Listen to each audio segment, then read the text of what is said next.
Quem aí não gosta de uma boa história, de um bom filme, de um bom livro, né? A aula hoje é sobre gêneros narrativos e eu vou falar para você, tintim por tintim, quais são os elementos que compõem esses gêneros.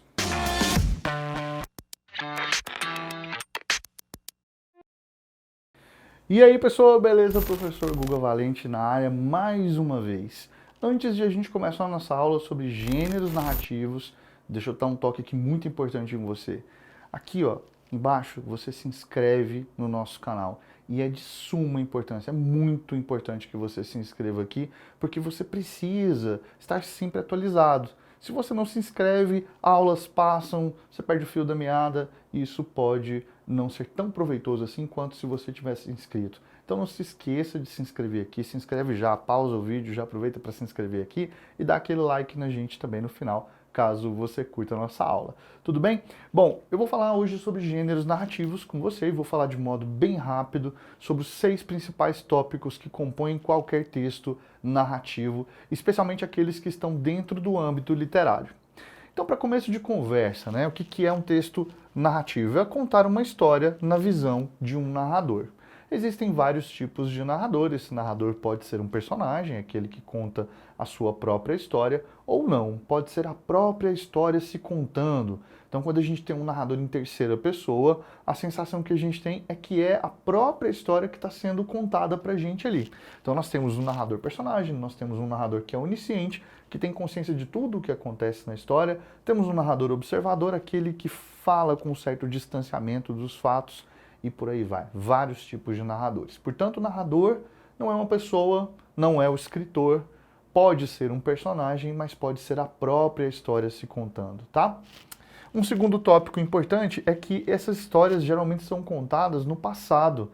É até possível você ter uma história sendo contada no tempo presente. Nós temos exemplos diversos na literatura brasileira, como, por exemplo, o escritor Carlos Heitor Coni, que escreveu uma obra chamada Pessate, A Travessia, que é contada no tempo presente. Nós temos o Rubem Fonseca, que também já escreveu algumas histórias desse jeito, né, no tempo presente, alguns contos, alguns romances, e o próprio Chico Buarque, né, grande cantor brasileiro, mas que também tem uma obra sólida na literatura e cujos personagens e cujos narradores contam as histórias no tempo presente. Isso também é algo bem interessante de ser visto, tá?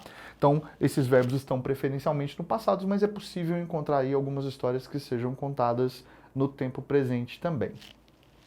Um terceiro tópico é a presença de personagens. Não existe narrativa sem personagem, tá? O que é um personagem? Personagem é aquele tipo que é criado com o intuito de provocar as ações. Então, além do narrador que conta a história, nós precisamos de um executor do roteiro, executor ali do enredo da história, né? Da história propriamente dita. E essa figura é o personagem. Personagem não é a mesma coisa que pessoa, tanto é verdade que nós temos vários personagens que são animais, monstros, fantasmas e por aí vai, seres inclusive que nem existem, tá? Nós podemos ter objetos como sendo personagens, isso vai depender muito do tipo de história, mas fato é que o personagem é aquele que executa as ações e que faz o enredo virar.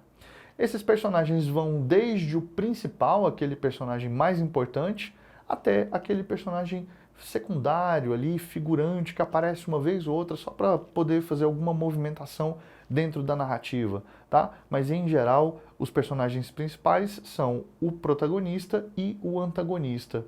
Esses personagens rivalizam porque eles têm um interesse em comum, eles têm um objetivo em comum.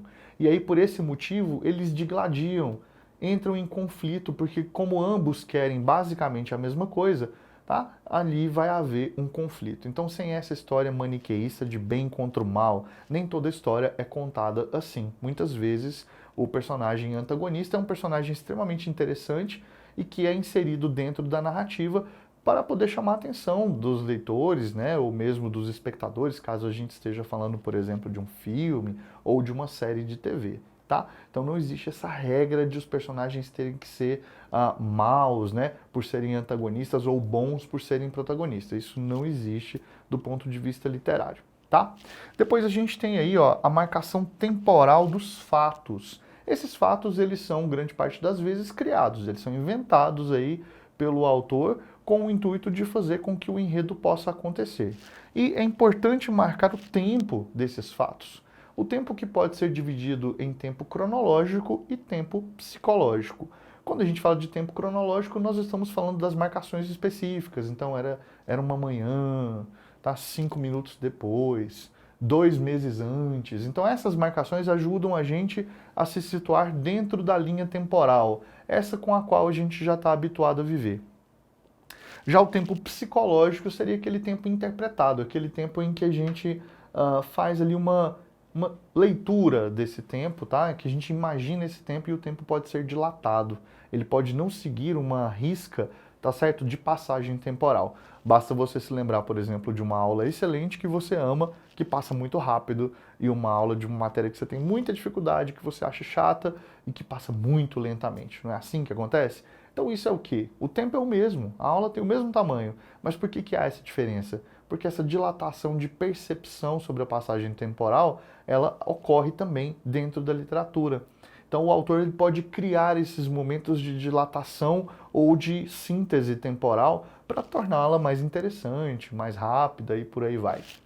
Depois nós temos aqui as marcações espaciais. É importante mostrar esses espaços. Isso contribui com o repertório do leitor, que vai conhecer novos espaços ou que vai reconhecer espaços com os quais ele já está habituado a viver. Por exemplo, uma casa. Né? Um personagem está vivendo ali dentro de uma casa. A gente espera nas casas que elas possuam basicamente as mesmas coisas.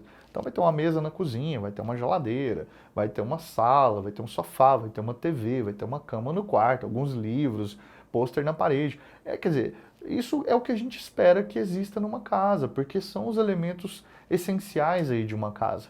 Então, quando se descreve bem esse espaço, isso faz com que o leitor seja transportado para esse espaço, porque ele o reconhece melhor. Agora, você vai perceber também que histórias em que os espaços não são compartilhados, ou seja, que nós não conhecemos nada daquele espaço, o autor procura descrever um pouco melhor, para que a gente possa ter uma imagem um pouco mais precisa de como são esses espaços que não são compartilhados com todo mundo, tá? Bom, depois nós temos a verossimilhança. O que é a verossimilhança? É um elemento super importante aí dentro da narrativa. A gente pode interpretar a verossimilhança de duas perspectivas. Uma denotativa significa aquilo que se assemelha à verdade. Vero, verdade, similhança, aquilo que é similar, aquilo que se parece com a verdade. Tá? Então, quando alguém te conta uma história, fala assim, eu não fui porque eu passei mal e tal, às vezes nem era verdade, a pessoa estava mentindo, mas a história dela era verossímil, ou seja, podia de fato ter acontecido aquilo. Aquilo é uma história que pode acontecer no mundo real. Então, olhando para o aspecto denotativo da palavra, a verossimilhança significa isso. Para a literatura, não.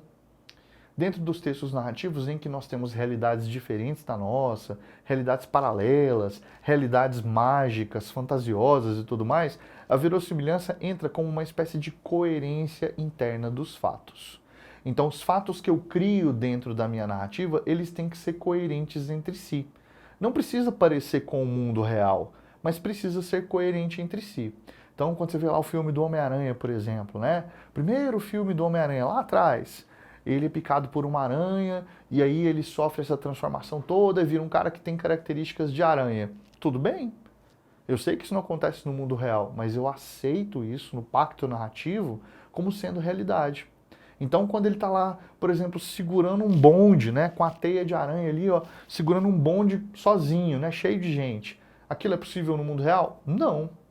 Então é totalmente mentiroso aquilo. Mas dentro da narrativa aquilo é coerente, porque ele adquire uma força, ele adquire toda a habilidade de uma aranha, tudo mais, só que do tamanho de um ser humano. Então aquilo passa a ser algo aceitável, algo possível. Tá? A gente só vai quebrar a verossimilhança quando a gente estiver fazendo histórias que são de caráter fantástico. Que aí o objetivo é esse mesmo, causar estranhamento na gente por conta da quebra daquilo que se assemelha à verdade daqueles fatos da própria narrativa. Bom, como exemplos de textos narrativos, nós temos aí a piada, que é um gênero comum que a gente conta no cotidiano, mas dentro da literatura a gente tem, por exemplo, o conto, a gente tem a crônica narrativa e crônica poética, que são textos que versam bastante com a literatura. Nós temos o romance, tá? Que é uma narrativa longa, uma narrativa que tem ali vários elementos, né? e não tem um tamanho específico, mas a gente costuma dizer que é uma narrativa longa. Então a gente vai ter vários gêneros diferentes e esses gêneros, obviamente, são aí parte desse grande universo narrativo e grande universo literário que existe. Então é isso, eu vou ficando por aqui, agradeço imensamente a sua companhia, a sua audiência aqui na nossa aula de gêneros narrativos. Não deixa de se inscrever lá no nosso canal, tá bom? Para que você possa sempre receber essas atualizações. E também aqui acompanha a gente nas outras redes sociais para um maior aproveitamento dos seus estudos, tá certo? Valeu demais e a gente se vê numa próxima aula.